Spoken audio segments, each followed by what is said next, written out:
I think you want to take. Are you asking a question? You're not. You're just guarding the microphone. Because when we came out, people went, "Oh." It's because they can't get enough of me doing my butterfly walk. Are you here to ask a question? And somebody pointed out that butterflies don't walk, they flutter, but that's nonsense. Here, do a last question here, and then we'll. Hi, what's your name? Where are you from? What do you want? Hi, my name is Taylor. I'm from Seabed, Washington. And I just wanted to know if you could do one offshoot episode of Supernatural, what would you do with it? It would be called Rowena, starring Ruth Connell, and it would just be about Rowena. No, it would be. I'd love to go to her backstory in like the 17th century Scotland, where they were drowning women for witchcraft.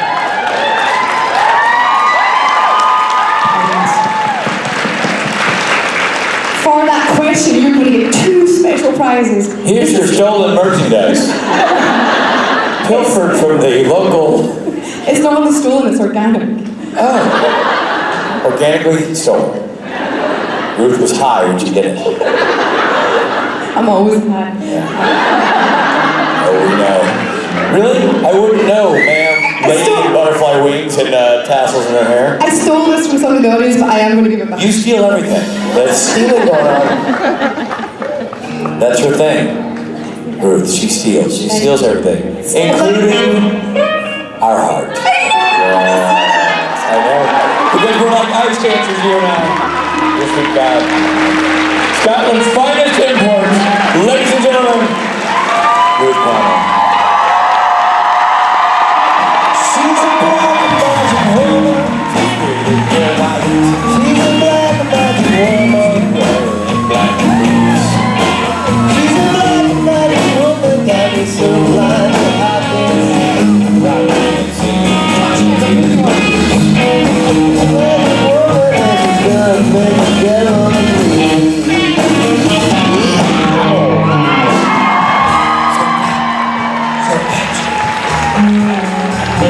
So very womanly.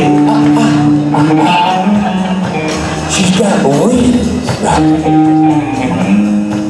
And now I can't see. You need your reading glasses. She's so small, she's like the fine print. Mike. That's him. Yeah, because we always end with make it that level of Mike. Thank you. It's been a great weekend, everybody. Thank you so much. Thanks for coming out, everybody. Good night. Bye-bye. Been awesome. Thank you for all coming here to see us sign off the show. They're actually applauding that we're leaving. Yay! Get off the stage, old dudes. Boo! You and your dyed beard. Get the hell out of my face. Make way for the hot ones. You're just ruining it for everybody. No, that's not what I think you're saying. It's what I'm actually saying to Rob. He's actually just talking to me. It's a private conversation. Get off! Robbie, no one is taking this stage until this musical ensemble gets this crowd up to a fever pitch. I leave it to you, sir. Are you ready? Seattle, are you ready? Anywhere you want it, that's the way you need it. Anywhere you want it. That's someone got that's alive. She loves to sing, she loves everything. She loves the moon, she loves the moon. She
Hi, Seattle.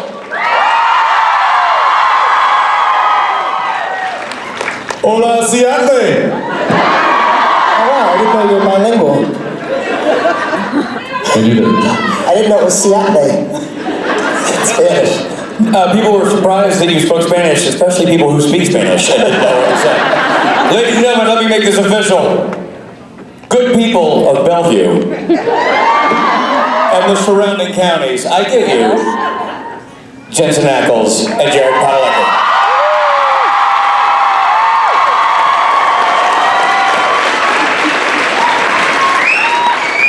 Thank you, boys. Thank you. Thank you, man. Hi, guys. Gals. What's going on? How you doing? That kind of party. I heard. Don't hurt yourself. I heard we love you. Yeah, I went downhill there. Oh, loves you too. Don't worry. Thrilled to be here, guys. For those who didn't hear earlier, I have a deeply personal connection to this city. All three of my children were born here. So I feel a certain, group health.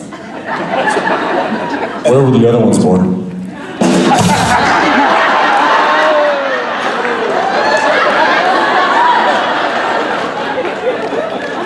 All right.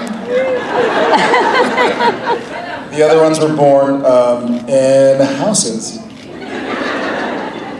Full on, I know. Someone's like, what? One was, I'm not going to go into too much detail. I think people have probably just had lunch, so I don't want to really get into the weeds. Who's excited for the episode that airs this week?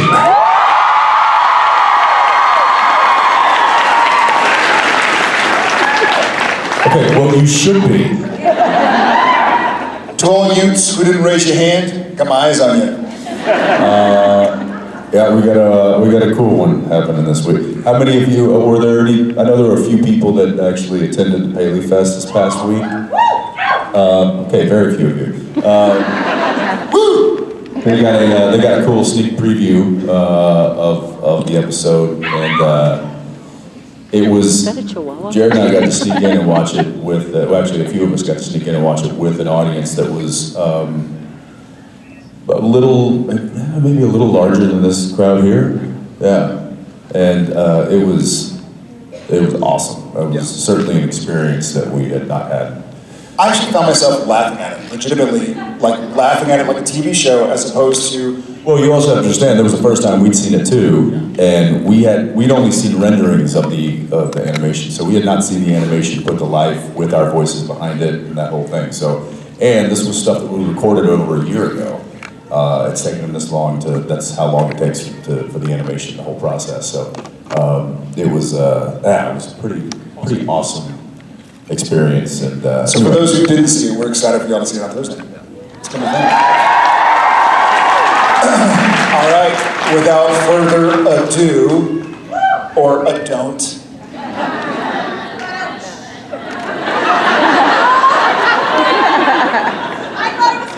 Thank you. See? One did. There was a general quiet consensus. Yes. Hi.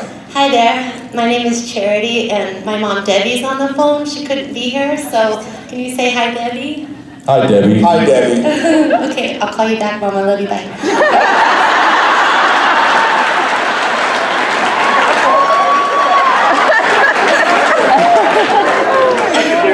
Debbie's like, whoa, wait, what? Okay, so my question is, on the episode that you had Lucille Jensen, was Jeffrey Dean Morgan... I thought she was describing, you know, they say like Demon Dean, Soulless Sam. I was like, Lucille Dean? Who was Lucille? Yeah, we haven't seen that character yet. That's next week's episode. It's pretty flavorful. Was Jeffrey Dean Morgan aware of that scene, or did you just surprise him by letting him watch the scene on his own? And if he was aware or wasn't, what was his reaction to it? He was not aware. I don't think he was, because it was actually written in the script. It wasn't just some like crazy thing that we cooked up on set, which is normally what those things are. So it was done just kind of very nonchalantly, a little tip of the hat to what they do over there, and I'm not even sure if he saw it or was aware of it. So I imagine his reaction would be like, cool. Something like that. Great. All right, thanks, you guys. Take care. Thanks, bye. Thank you. Bye, Charity. Bye, Debbie. Hi. So, I have a question. You guys have been working on this show for so long. Besides each other... Hey, take it easy. You guys have been working on the show for so long.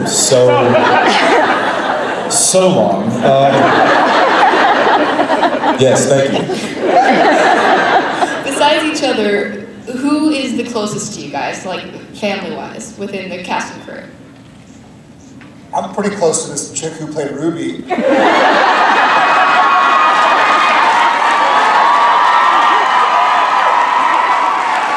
We're real close. Is everybody 18? No. They're scared. I think for me it's pretty easy. Yeah, I think I'm pretty close to Ruby. Oh. Well,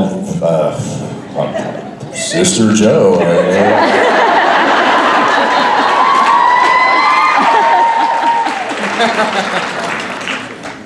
Wives excluded? Okay. I mean, I think, well, let's see. There's certainly a family that exists with this cast and crew, and you know, it's we have been very fortunate to have situations like this where we get to kind of all reconnect every few weeks and hang out and get to share this common love for a show that we all have.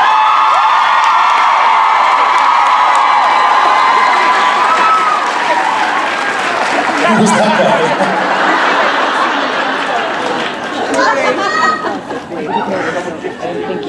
Bizarro Santa Claus, you're a few months early. Security.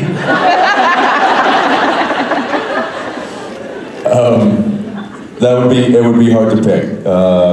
We've got a pretty solid group of people here, and I think one of the reasons why we continue to not only do the show but to do these kinds of shows is because of the people that we have in our camp, and it's a pretty cool place to be. So I mean, you can run down the list of these guys and Misha and Ruth and Rob and Rich and all of the above, Marks and Cliff. Well, yeah, there was a guy named Cliff. I don't know.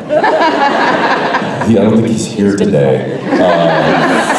But again, it's a pretty awesome group to be a part of, and it keeps growing, which is the coolest thing on the planet. So We had so it's no secret, I guess, that Spade directed an episode, or more than an episode. So he was on set, and you know, cut, and he comes in, he said the lineup, and he says to me, he's like, "Hey, Sam," and I was like, "Sam?" I was like, "Spade, we've stopped the trains in Europe together, and you're calling me Sam? Like, Jared is my name." Kind of got a funny laugh at that, but to kind of echo Ackle's sentiment, we've been lucky to grow so close with a big old gang of Supernatural cast and crew, and extended cast and crew. So I'm just very grateful. Hopefully I'll met some friends too. All right, thank you. Yeah, thank you.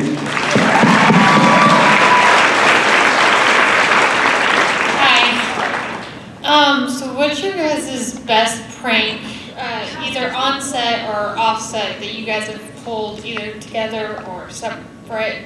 Like, what's your best prank? I think the 2 weeks that Misha was directing an episode, there were a lot of fun little things. I think just the fear that he lived in, abject terror, I think is what it's called. was enough to put a feather in our cap. I gotta go with that. I think it was just fun to mess with Mish. Yeah, I was talking about this about Meet and Greet. The pranks, I guess that you would call them. They're not like very heavily thought out or mapped out like some pranks would be. I said it's more of just a constant array of shenanigans that happens, and if we can mess with somebody, then we do it. So it's not really pranking; it's just this. It's just living. It's just life. I'm constantly screwing with the camera so that it messes up the shot. He's constantly fondling somebody underneath the camera frame. We'll rearrange things. A lot of times we just change the words during our off camera to where it does nothing. They're old. I did this to Spade. I think on Friday. So he comes in and he says his line, and I'm supposed to give a response. And on his coverage, I changed the response to be something probably inappropriate. So there's one of two things that happens. Either he breaks and laughs, and the take is ruined, and my job is complete. Or he holds it together and continues with the scene, but then it festers. So it's just like rolling a grenade into his mind. Because I've said it, and now he can't forget it, but now he's just trying to keep a straight face throughout the rest of the take, so then the take's blown anyway, because he's not even thinking about his diet. It's fantastic, and I enjoy it. We enjoy it too, so. Well, thank you. Thank you. Thank you.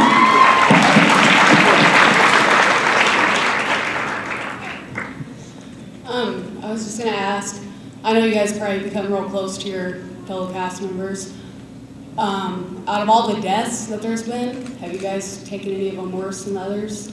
Knowing that you won't be able to work with them anymore and... Wait, which one are you Well, the wonderful thing about Supernatural is we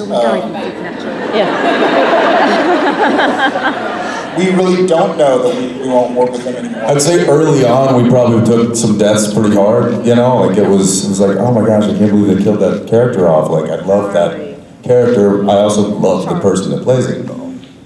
But through the years, we've become, you know, we'll get all upset about losing someone, and then all of a sudden it's like, guess who's coming back? So I feel like now we're a little gun shy and getting really emotional about anybody that dies, because we're like, well, listen, I'm not saying goodbye, okay? Because I'm just gonna say, I'll probably see you later. And if I don't, then I'll get sad, but I'll have forgotten about you anyway, it doesn't matter. It's a great defense mechanism. I think I took it pretty hard. I think it was pretty difficult the first time I ever read about Sam Winchester's death. I was like, oh man, I like this show. Okay. Gotta do what you gotta do. And then luckily I got a script for the next episode. I was like, oh, I'm back. I felt like that the first 60 times I read Dean's death. And I finally got over it. That having been said, I did take Bobby's death. It was pretty rough. It was a great episode, it was a proper send-off. And here's the reason, and this, we didn't know that there'd be a season 13 and an Apocalypse World and a season 12 where we run through like a bizarro Bobby. So what the wonderful but tragic thing about when Bobby died is it was such a proper send-off. We weren't in the episode a whole lot, you know, it was a lot of him and Rufus. And so it felt like, man, I know it's Supernatural, he can come back, but that was such a proper send-off for such a beloved character that it would kind of be a shame if next episode he was like, here I am, I'm better. Like, oh, come on. But it was like such a nice tribute to such a beloved character. But I think, luckily, with Apocalypse World, we were able to bring him back properly, but not really bring him back, but bring a version of him back. So yeah, let's go Bobby, Charlie, you know. Eileen. Now we're all sad. Way to bring it down, Jared. I mean, Ruby.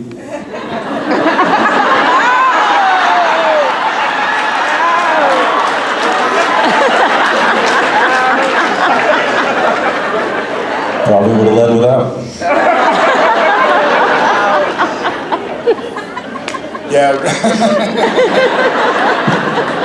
Bring a song more often. Thank you for your question.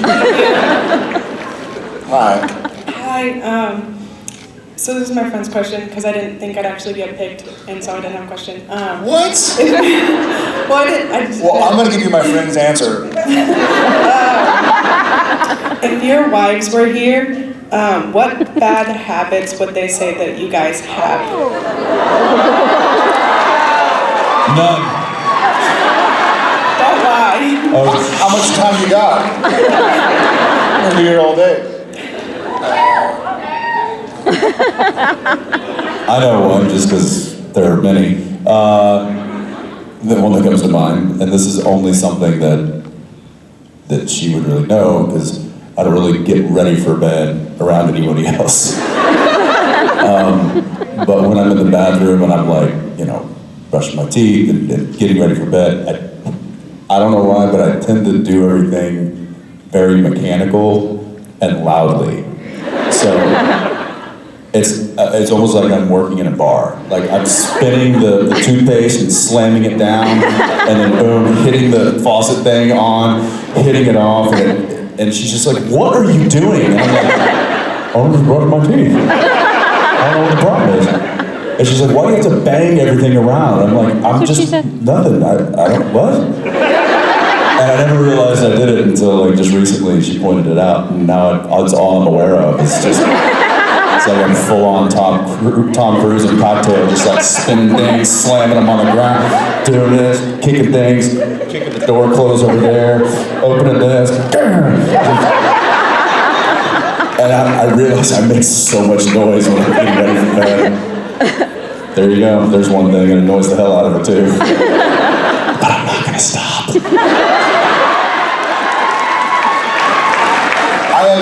I have two main things. I'll go with when we're at home for number one, and when we're traveling for number two.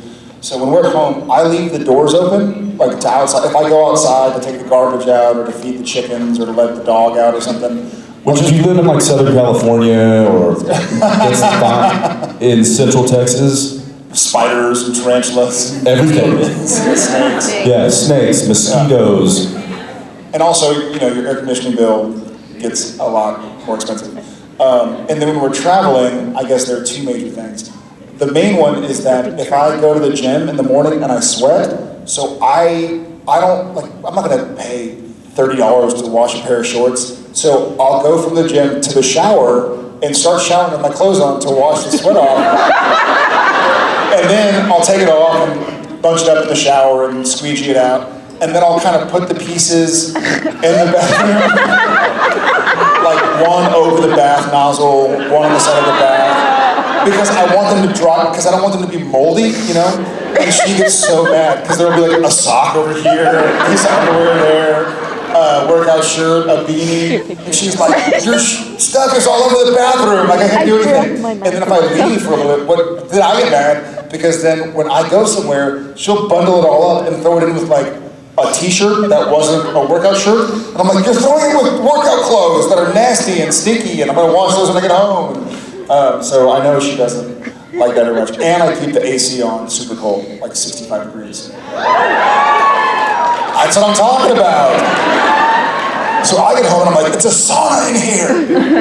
The freeze is a Yeah, the temperature, the thermostat is a constant battle in my family, and will forever be. I'm going to point out one thing, a pet peeve of his, that is a pet peeve of mine.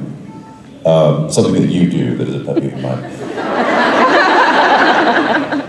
Whenever he comes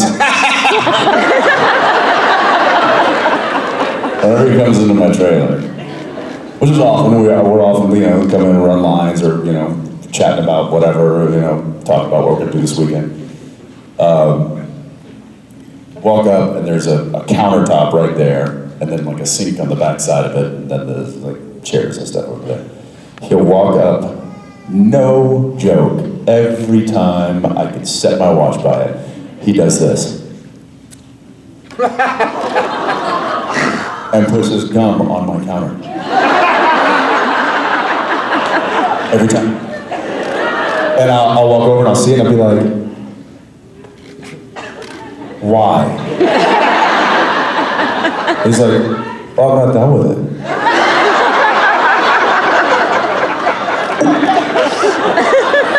Like every single time. Like, it's almost like he's like taking his shoes off before he enters someone's house. He walks into my trailer and he takes the gum out of his mouth and puts it on my countertop, and then he does. He picks it back up and puts it in his mouth and leaves. And I'm like, we have an infinite supply of gum at craft service, an infinite supply. Gum tastes better when it's been exposed to oxygen. That is not true. Smacking makes it taste better. Yes. Y'all got something to learn. They're all gonna secretly go home and go like, all right, let's give it a shot. And like, we've done that. Take it back out there. Okay, I'll be damned. He was right. Like Will Ferrell and Elf, you find the gum underneath the subway. And you're like, oh my gosh, these are so old, they're amazing. They've been exposed to oxygen for years. Genevieve was telling me this story. She was going through customs. She had flown from Austin to Vancouver. This was years ago. I think Tom was a baby. And the person in front of her, you know, you go to the counter, and here's my passport, here's my declaration, and I'm coming here to visit. And she's like, we had just had our first kid. And she's looking, and the kid is maybe like 4 or 5 years old in front of her. And the kid is like holding up the counter going like this. And the poor parents don't see what's going on because they're terrified they're going to get deported or something, so they're like dealing with their passport. Finally, the kid is like trying to pick himself up, and Jen's watching this all go down, like, what is going on? What's wrong with this kid? So finally, he gives up and pulls a piece of gum. And Jen's like, oh God, my kid's gonna do this. And then Jared looks at the kid and goes, hey. Hey, is there any more down there? Say something for me. Hook the brother up. It's gross and you need to stop it. Hey kid, hook the brother up. Don't hog it. Gum doesn't go on the counter. Yes, it does. It'll get better. You will try it. You will try it. These are the droids you're looking for. And my question is, I am a local boudoir photographer. That's a statement. And we have... So is that. We have desk whiskey in our studio. Also a statement. And I'm wondering what kind of whiskey you would add to our collection. We currently Also a have Yeah, Winchester whiskey question. and Jack Daniels almost always. Actually, no. It was a 6 statement. statements. No, it's a question. What kind of whiskey would you add to our collection? That was To desk whiskey? To our desk whiskey To collection. your desk whiskey? Well, I'll say the one that is popular not on the set of Supernatural. Or anywhere close to production. Would be Bullet Bourbon. Yeah, and Bullet 10 is not much more expensive, but it's a lot smoother. Thank you. There you go. Thank you. Enjoy. Quick and easy. Hi Jared, hi Hey guys. Jensen. My name is Robert Hawk and this is my daughter Liz. We're from Lincoln City, Oregon. My question to you is, on set, what is your most embarrassing moment? Where to begin? That's a great question. I ripped my pants. I did. I ripped my pants. Yeah, the hard thing is that he and I don't really get embarrassed about much. Is the problem. Yeah, he ripped his pants and immediately was like laughing louder than anybody else at himself. You know what? I tend to get because of the nature of the show. A lot of it is smaller sets. It's either on a soundstage or it's in an empty building or a dilapidated house or something to that effect, where there's not a lot of additional performers on camera. So he and I have gotten really used to working with like minimal surroundings. Whenever we do big, giant, big scenes with a ton of extras, or when we're addressing a crowd, or doing anything with a ton of people, it gets a little bit more intimidating. And when you're addressing like a big crowd of extras, and you're trying to give them like a motivational speech, you're doing something, and then you turn around and you fall on your face. That was pretty embarrassing. The good thing is that I work with people that don't like to exploit that very much. Oh no, wait, they put it like 4 times in the gag reel. It's the only moment they repeated literally 4 times. That was, like I said, I don't get embarrassed often, but for some reason that one was, that was teed up for embarrassment on that one. There's also, I don't want to say it's embarrassing, but there's a certain dynamic to when you work with these guys and gals on the crew, on the cast, and script supervisors, and gaffers, and grips, and electricians, and construction guys and gals, and then when you have a sex scene to shoot, and so all of a sudden these people you've known, you know their kids' names, their wives' names, and you meet like in public, and you're like, okay, all right, sorry guys, about to take all my clothes off. You're embarrassed for them because they like don't want to look at you. They're like, hey, how's your family? It's good. Yeah. Looking around like so awkwardly trying to avoid looking at you because you're standing there in your underwear. Like, Is that Jen? it's all right, buddy. We've all got them. Well, Yeah, but you get the opposite, which is this.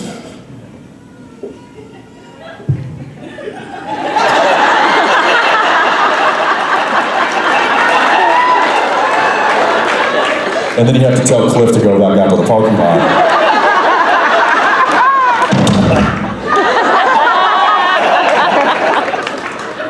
is there a rim shot? Thank you for your question. Thank you. Bye, guys.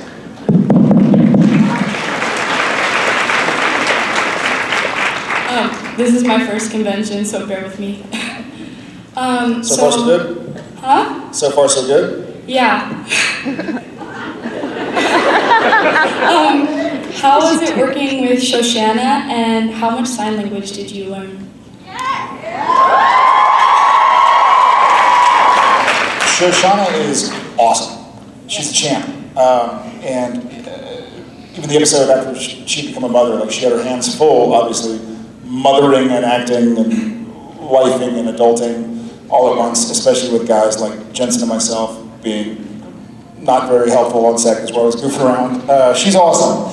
I knew a bit of sign language because when Tom was born, my oldest, we used to watch a lot of Signing Time with Alex and Leah. I don't know if you guys watch that. It's great, and it really helped Tom communicate at a young age. So I knew stuff that was basic stuff like milk and more and ball and you know, nothing I could really talk to an adult about. But she's very patient and I don't know, she's a doll. She has another tough one to lose. She's actually so good at reading lips, and actually very good, as you could see in the episode, of actually speaking, that you don't really need to sign with her.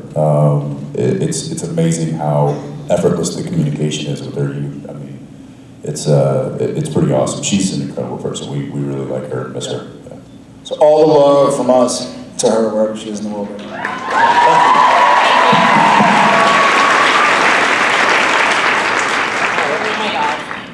Hi.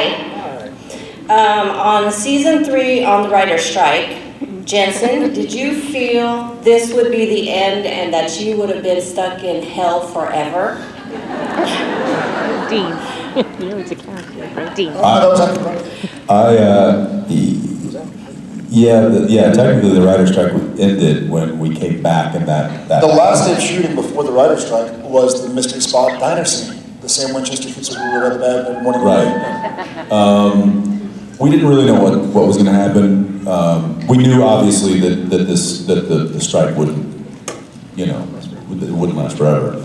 But we knew it was going to be, it was going to last for a while. And at that point, there was, they almost had to bring us back because the writers weren't writing anything else. Right. So they weren't creating anything else to replace us. Everybody was on strike. So when the strike was lifted and the studios were then like, okay, let's get back to work, then it was basically everything that was on air had a bit of a, immunity clause in it. So we knew that we were going to be safe as far as that particular season went, but we didn't know how long. In fact, as soon as we wrapped, I shaved my head, just because I don't know why. I just did, because I knew it was going to be at least a while before we came back, and by then my hair would have grown out. So, but yeah, that was an interesting time. Yeah. Awesome. Well, we hope it continues on. The writer's strike? No, you guys break. Oh, okay. It's over now. Yeah. All right, thank you. Thank you.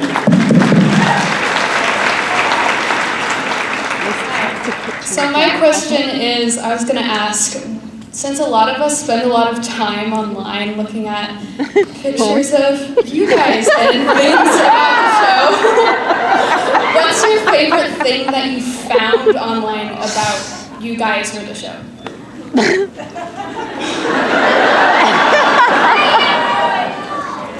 I posted it. My L'Oreal commercial is legit.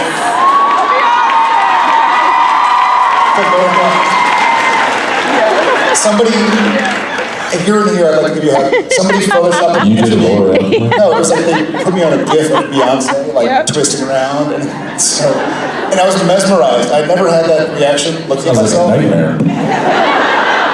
I couldn't figure out if it was a nightmare or a dream. I was just like, what is happening now? I think I just forwarded it to about every single person I knew, and then just started sending the random numbers. Like, hey, thinking about you. 424-837-1234. Like, who is this? Never mind. Cool gift, huh? That made me laugh for sure. And then as far as the show, it was the 9 hairstyles of the Winchester brothers. That again, I forwarded many times. So that's my personal and show favorite internet moments. And I have an iPhone, so I don't know if this was all servers or whatever, but when Apple added that, where you could send GIFs in the text message thing, and there were plenty of Dean or myself, and I started using those GIFs to send to my buddies back home. They're so mad. They're so angry. You can't give yourself. I can.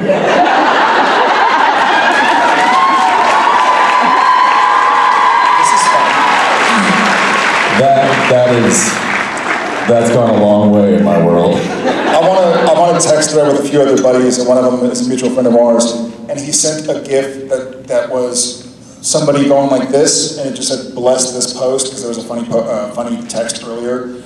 And I looked closer, and it was Pellegrino as Lucifer doing this, and somebody had written, bless this post, it was Walker. And I was like, hey Walker, thanks for the Supernatural shout out. He was like, what? And I was like, oh, you just used a Supernatural GIF. He's like, damn it. He didn't realize. I love that we've infiltrated even like our buddies who don't want to send Supernatural. Who don't even know that there's something Supernatural. Such glorious payoff. Yeah. Thank you. Thank you. Thank you. Hi, so I was wondering, when do you guys think Adam will finally get out of the cave? When will you let him? Have you met Jake? Yes. Yeah, Jake is awesome. Jake's an amazing guy, fantastic actor. I would love to work with him again anytime, any place. Bringing him out of the cage brings him a whole new set of worms, which I guess Supernatural can do it, but hopefully we did. I'd love to have him out of the cage. It'd be interesting to see what he's like. I mean, because even when we met him, he was no longer really alive, so it'd be an interesting storyline. But I would just like to have Jake around. He's pretty badass. Thank you. Yeah, thank you.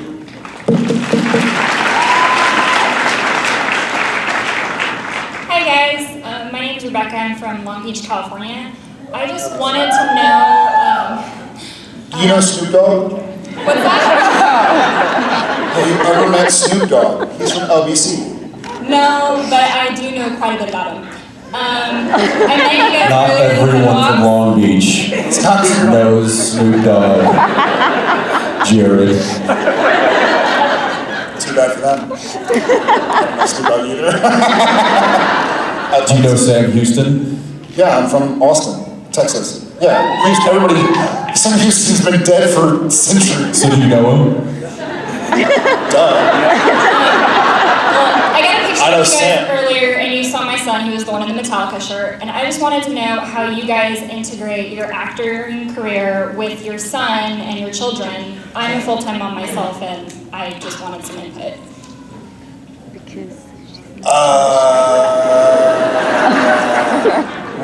Our wives do the lion's share of kid rendering. Thank God, because that means our 6 children have a chance. This seems fair. Yeah, I think I've struggled a lot with feeling bad about being gone and not being there to pick them up from school, to drop them off, to see practices, this and that. And I've had many people tell me who have older kids, 10, 12, 14, whatever, say it's more about the quality than the quantity. You have parents who are around their children all the time and have a not great relationship with their kids because they're not present. And so I think one of the blessings of our curse of not seeing them a lot is that we have to make the most of our time with our kids. So when we're with our, I speak for myself, and I know he as well. When we're with our kids, it's playtime.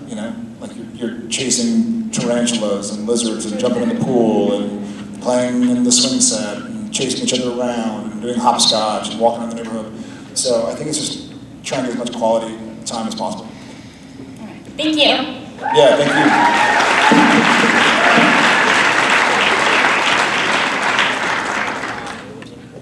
Hi. Hey guys. So I actually have 2 questions. One's a safe question in case I can't get through this one. So Supernatural has had a huge impact on so many lives, including my own. You got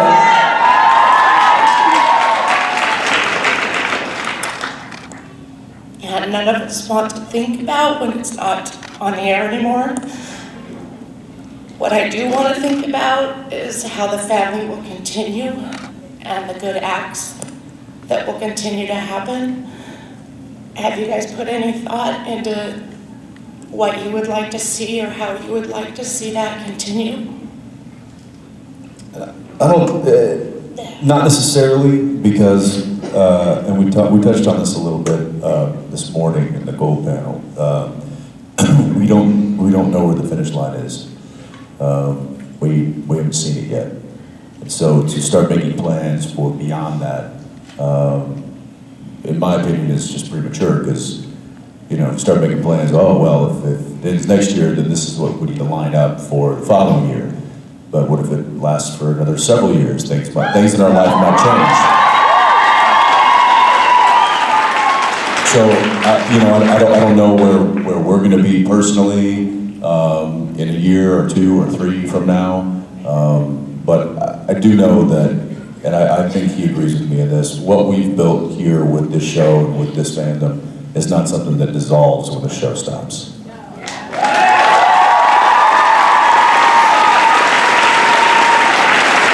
And I think even furthermore, and I met a few people today who kind of said this very thing, what's so exciting to me is because he and we're with you. Like, this show has meant a lot to us as well, obviously.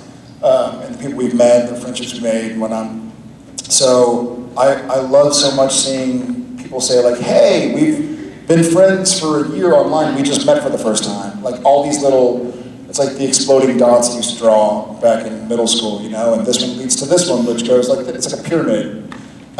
So even if and when the show does end, I think there's so many connections and so many relationships that have been kind of fostered through this show and through these conventions but I know those will carry on, and hopefully we get to still see you guys a couple times a year. Thank you.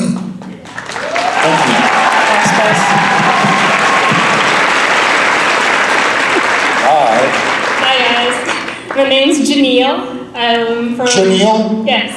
Like Jen Danielle? How do you spell it? How do you spell it? Jenille. That's Janelle. Bravo. So my question is relating to Buffy the Vampire Slayer, which I hope a lot of people here know. So, if... Do you have a sister named Jared?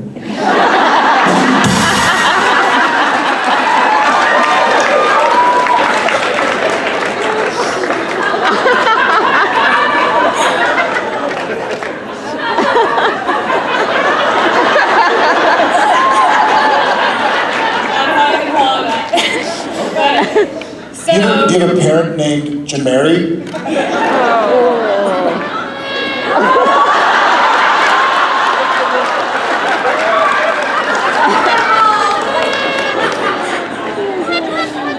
I'm sorry.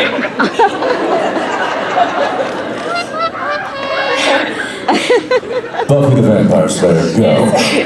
So, with the Scooby-Doo episode coming up, if you could write an episode with Buffy and the supernatural, how would you write it, and like, what would you do for like the plot? Yeah. And who would play Angel? Would it be an angel, or would it be an angel? It would be Angel.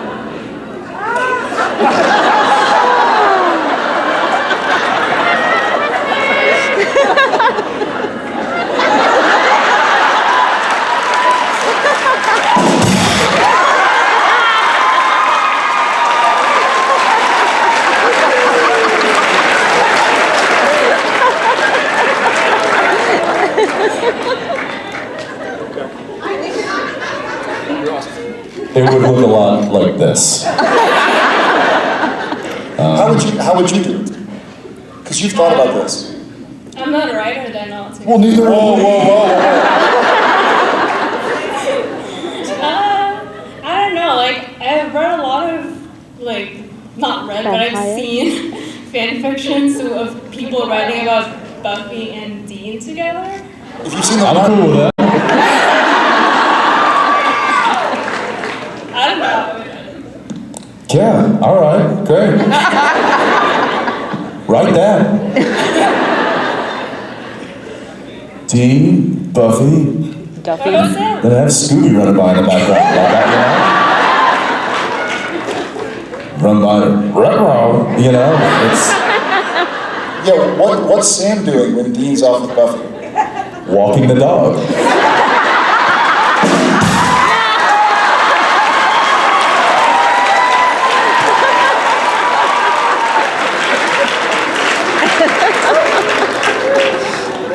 I'll take that. Cool with that. Good enough. Thank you, Janelle. Thank you. Thanks. Hi. Hi. My name is Julie, and I put my name in as a joke, but now I'm really standing right here, so hi. Joke's on you. Joke's on me. So tell us a joke. Oh, okay. No. I'm good. Jared, tell us a joke. Okay. A guy walks up to the meat market. He orders a steak and kidney pie. The butcher says, I think he just said kidney. The guy says, no, I diddly. No, I diddly. I'm sorry. I'm sorry. Okay. I asked, and it was, I should have known. Julie, Yes. I can row a boat. Canoe?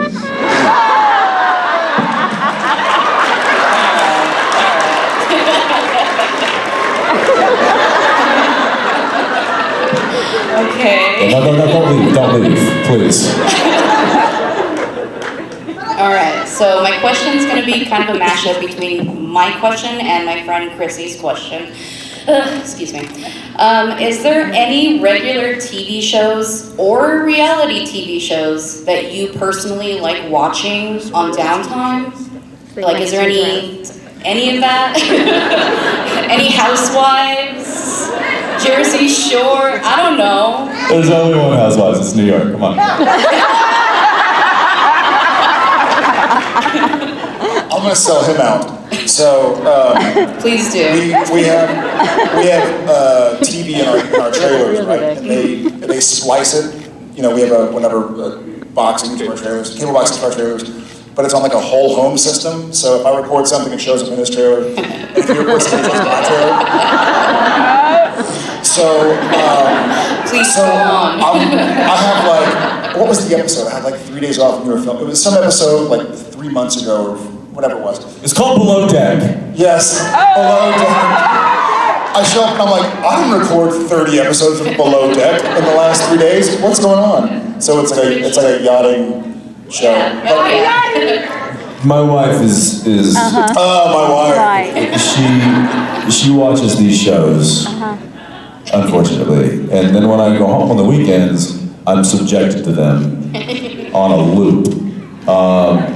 And it's kind of one of those things where you can't help but start to be like, well, wait, now I thought this one was with that guy last time, and now she's with, what happened there? It's reality. And now all of a sudden I'm asking questions because I'm stupidly interested in it.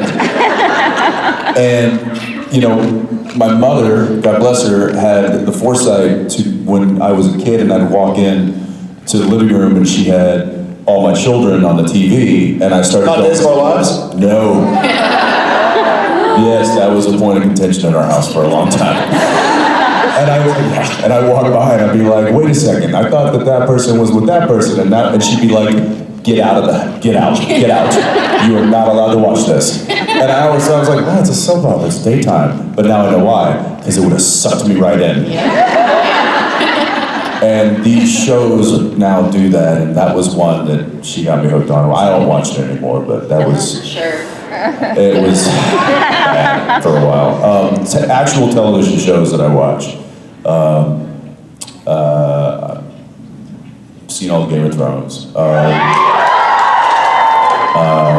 Seen all of Peaky Blinders. All of Taboo. All of, I love anything Tom Hardy.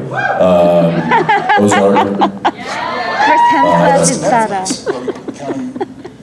Series, yeah, that's a television. Yeah, so those are a few. I mean, to be honest, and those are, you know, obviously Netflix does it differently than we do, and they get it all at one time. And so I'm able to just like knock those out in a few flights, and then I'm without TV and not have to subject it to Below Deck. I feel like I'm trying to think of what's on. I watch like Tosh.0 and John Oliver, The Prophet, Shark Tank. That's not a TV show. She said a television series or a reality show. She said either a real show Just say The Bachelorette. I don't think I've ever seen The Bachelorette. Not The Bachelor with all the pretty girls. You watch The Bachelorette with all the pretty dudes. Why do you think I took this job next to you? That's right. Only one pretty dude in my world. I feel like I don't watch the mirror. I don't feel like I watch a whole lot of scriptedness. I mean, they're all scripted. Jeopardy's not scripted, I suppose. The animated? Like Futurama. Future Man? Hulu. Got it. Yeah, great. I like yelling things. I have watched Futurama. Yeah. Futurama's great. Oh my god. Altered Carbon.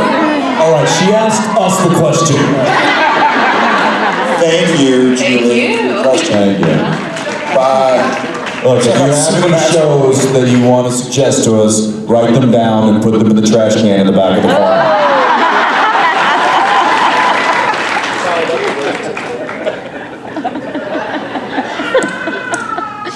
Hey, so Kim is right. This is awesome and terrifying at the same time.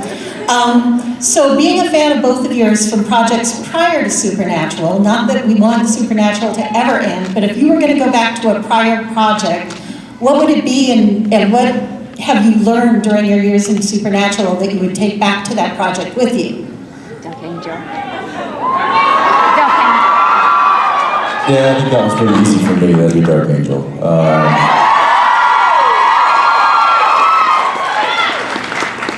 And what I've learned is, I would say, how to create an environment that is healthy and fun and exciting to work in, as opposed to kind of the not so great days we had on that show, which was nobody specifically fault. It was just, there was a lot of pressure on that show, and it was unfortunate the way it ended, but I thought that it had a lot of good stuff and a lot of good qualities, and I would have liked to have seen it gone on a lot longer.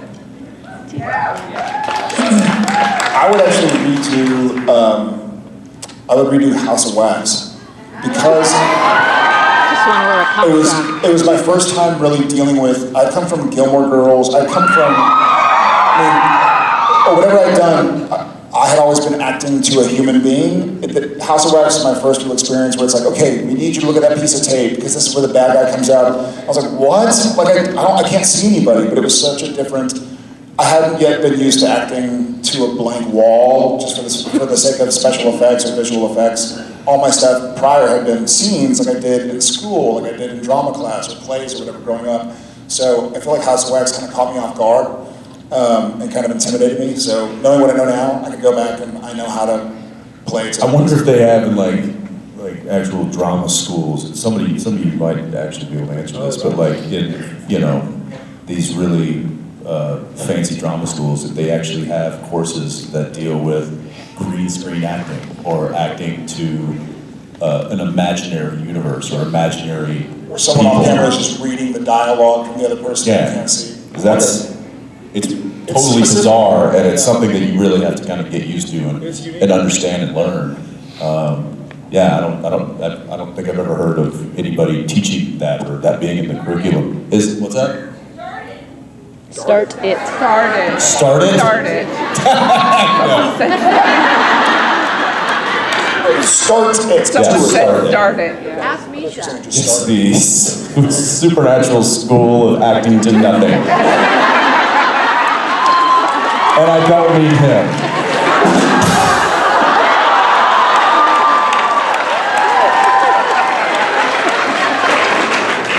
The green tape is the vampire, the blue tape is the demon, the red tape, okay, fight. Thank you for your question. Thank you.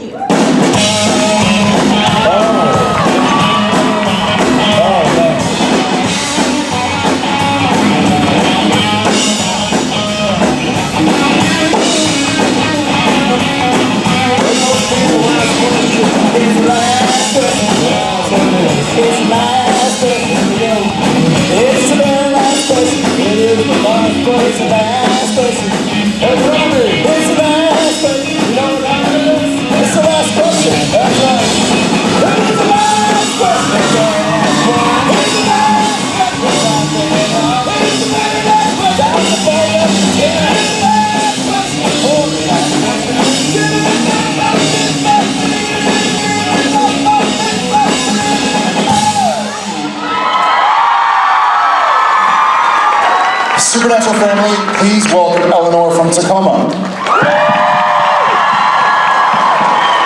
Eleanor, you are our last question, so we are going to do the routine of bringing you up here in front of everybody so you can see your family.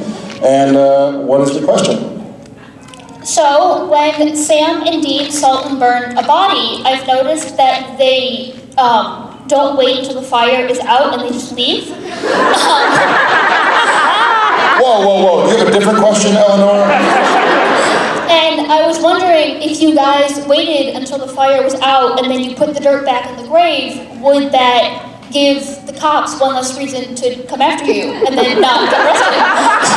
Well, you see, I think we're leaving, my opinion is, we're leaving clues where we know we're not going to be anymore. We're not staying in the town, so we want to make sure that the local law enforcement isn't following us. Let's be honest. We don't know. We set it up, we take safety precautions, we put fire retardant all around the grass and the surrounding areas. We've actually created a sinkhole so that when it collapses to a certain level, it actually sinks inside. We go to the diner, have a burger and a little piece of pie, we come back, finish the job, but here's the problem, it's only a 42-minute show and we can't show all that.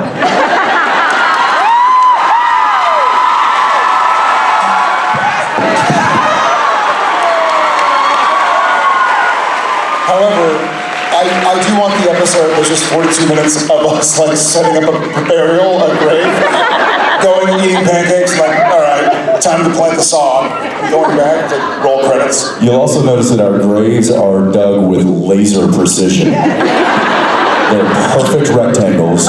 We've gotten really good at it. I don't know if you've ever tried to dig a hole 6 feet into the ground. It's not pretty. Ours is. Thank you.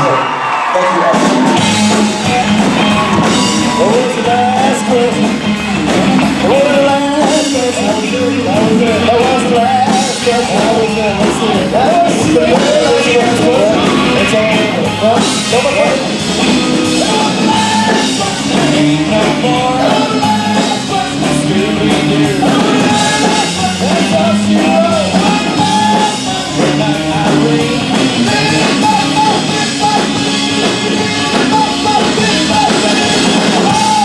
Now, typically, if you've been to the conventions and you've been to these panels, you know that this is usually where we sign off and send these boys off stage. But we're not doing that just yet. We're not. Because we are auctioning off your sweatshirt for charity. For those of you who have become friends and familiar with our I Am Alive friends, where are they? We are auctioning this off to go towards all of the great work they do. It occurred to us that this is a cool sweatshirt that has never been sold, and I think with all the views that it got with our little dancing video, it was like, cool, let's raise some money for a good cause. So if somebody wants it, I think it stinks because I've been wearing it all day. Yeah, I will warn you that it's going to be soaked in the musk. You can pretty much assume. Laced with musk. I can also assume that it'll be signed by Jared and Jensen as well. So, no, sorry, just it won't be. Sorry, I stand corrected. It'll just be soaked in their oil. Anyway, here we go. Benedict, I turn over the auctioning to you, sir. Again, 100%, every dollar, every cent is every going dollar. to I Am Alive. Except for, of course, the taste we got to give Rob Benedict for doing his job. It's a large for those who are curious. Oh, credit cards, cash, or Bolivian Coke. Thank you. No checks, credit cards, or cash. Rob, you're the best. You're already We're shaking. going to start with $100. $100. Okay, right here, $100. I have 300. I have 300. I have 500 here. 500. Do I have 6? Do I have 600? 600 here. 600. 600. I have 7. 700 here. 7. Do I have 8? I have 10. Just keep in mind, It also smells like Jensen. Listen, hold on. I'm stopping right now. Matt Cohen's unitard, his moose knuckle unitard, went for $2,500. We're starting at $2,500. We're going to go ahead and go big. Let's go.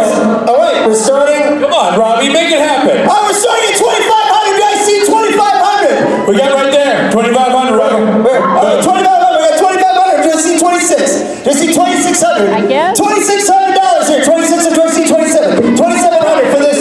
So, oh, look at that. 2,300. 2,800. 3,000. Sorry, I lost count. 3,000. Do I hear a dollar? Do I hear a dollar? Okay, Rob Benedict will pay you $1,000. Hold on. 3,000? 3,000? We had 3,000 here. 3,100? 3,100? 3,100? 3,100. Do I see 32? 3,500. 3,500 here. Do I see 36? 3,600. 36. I got 3,500. Do I see 36? 36, right there. 3,600 bucks. 3,600. 3,600. Do I see 37? 37. Let me see 37. Look at him. He's wearing it. He's wearing it now. It said musk all over it. It's a best-selling sweatshirt. Where we at, Rich? Where we at? Where we at? 36. We're 36. Do I see 37? Let me see 37. Anybody? 37. I got 36. I got 36 here. Do I see 37? No. 36 over here. 36 here. Do I see 37? $4,000. 4,000. Do I see 4,100? Anybody? 4,100. 4,100. I got 4,000 here. $4,100.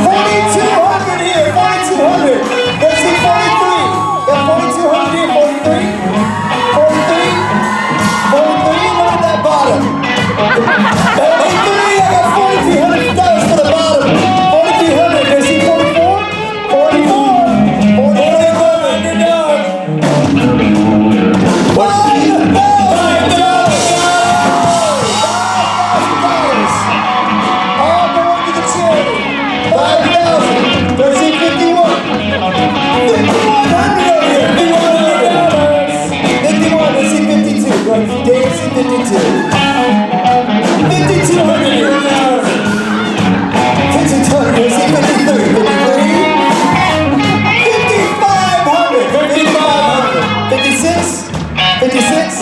5,600. 5,600. 57?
Thank you, holy moly. Here are some of the wonderful people that this is every dollar, every cent going. Outstanding.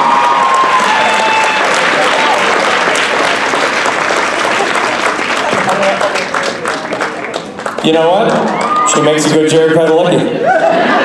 Better than I do. All right. Holy mother. That's what you're signing it to? Holy mother?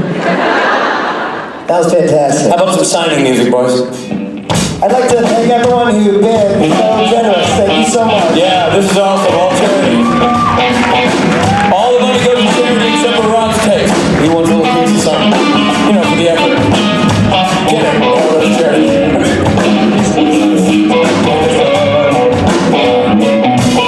Signing the shirt. Yeah, signing the shirt. Put the name on the sweatshirt. My name's Jensen Jared. The German Padalecki. Let me sign your shirt.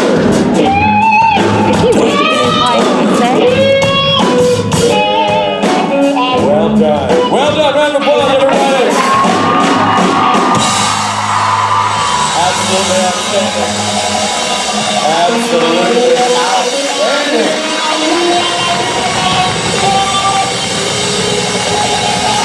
A great concert for a great cause. Big hugs all around. Yeah, that was awesome. Seattle, well done. It's that time of the afternoon where I simply say this. Good people, Seattle, Bellevue, and the surrounding counties, a big, warm thank you to Mr. Jared Padalecki and Jensen Jared.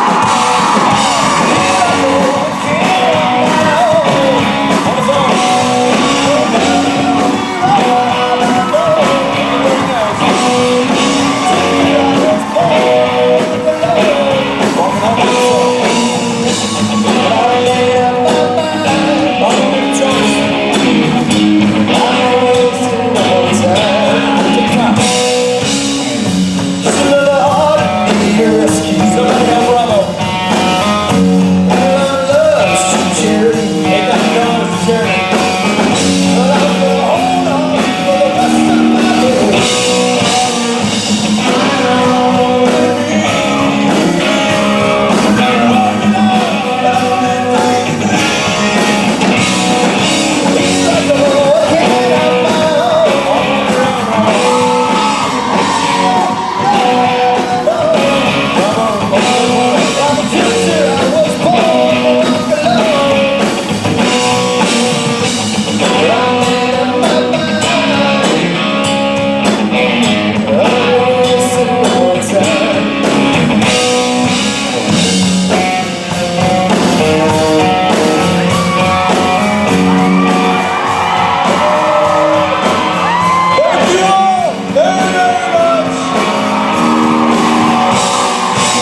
That was great. All money to a great cause. My favorite moments was when I said, what does it, $70,000 at one point? You went down, you were like 75, do I hear 73? You were like going down. You also started, your underwhelming started like, do I hear 50 cents? Listen. You started low. Listen, jerk. And then one point you went from, she had $7,000, and then you accused that woman of building $71,000. That was also. That was awesome. Your mic quit. When we, backstage, they were like, all right, Rich, you're gonna do the auction? He's like, yeah, I got it. Then we get out here. And now, turn over the auction, there's Bobby Benedict. I know. Let me tell you something. I was like, let's start at 100, I don't even know. Here's the thing. I don't do much well, but one thing I do well is delegate. And you're welcome. All right, everybody, we're taking a break. We'll see you back here